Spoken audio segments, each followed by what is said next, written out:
So continuing on real estate, looking at this year ahead, what do you think obstacles are going to be for sellers? I think the obstacle is going to be, I mean, I don't know if it's so much an obstacle. I think buyers are feeling a little bit more empowered now. You know, I mean, yes, rates have gone up, right? I mean, that's just the reality. Like that's not changing, you know, so you get with it and you'll be okay with it. Have they gone up, or as we said, have they just gone back to normal? Well, back to normal.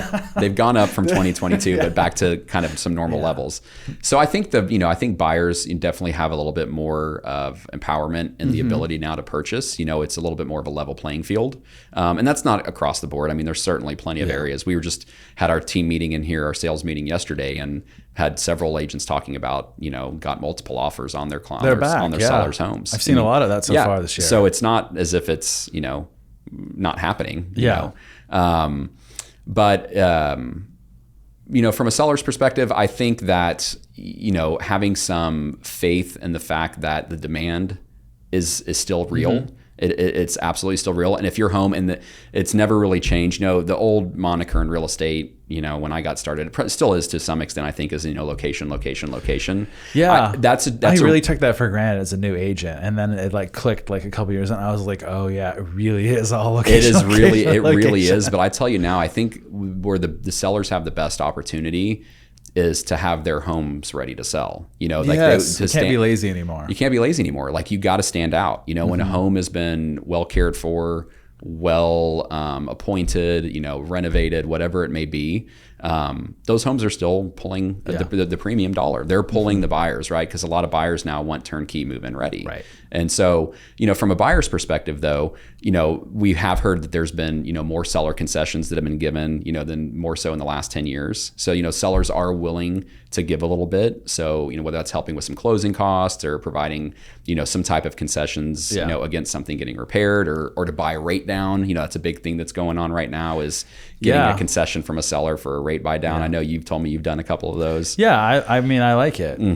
And I think that window has closed, but buyers had a lot of negotiability in the fall. And I'm like, let's exploit this and see how much. Like if I'm my client, I'm going to do my best to take care of you. Yeah. And I'm like, let's exploit that and see what we can get the seller to do for you. But I think that's gone now. Like it's a new year. I think now anybody who's a seller who's listing their house has had time to recalibrate their expectations and is not going to give as much away. Well, but I would think too, some of that recalibration might be they're looking at the price now and going, okay, we were maybe unrealistic. So their house may be coming back on the market and that may go away, but maybe the price has come back to something that's more of an advantage for the buyer now. I think this is a challenge for buyers because they're like, prices are falling. And I'm like, sellers are reducing their asking price. I wouldn't conflate that with like home values. Right.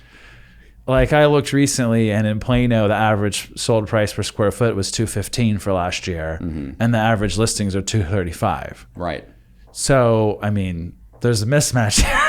There is, and that's a big number. That's a big gap. That's a big number. Now, some of the listings this is the beginning of the year. There's some listings that have been sitting around for a while. So, of course, probably some high expensive ones and ones that are just totally outlandishly overpriced. But I'm like, well, this is a challenge, I think, for the marketplace, but for sellers too. Like, getting more in touch with what's their home is worth. Well, and it always takes the seller market, time to catch up to what's happening in real time. Yeah, buyers are there now. Yeah, buyers, buyers know what's happening in real time. They're making the market. Yeah, sellers, it takes a little bit of time for that to sink in for them. Like, when we had this correction in 2022, when we came out of, craziness and chaos and kind of started to see, a little bit of a pivot backward,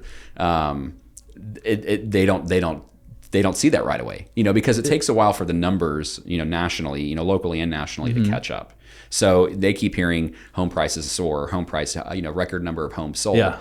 In the meantime, that's data that's, been in the past. Like that's already happened 30 years. This is from February 2022. This is not true anymore. That's data that's 30, 60, days old at the minimum. So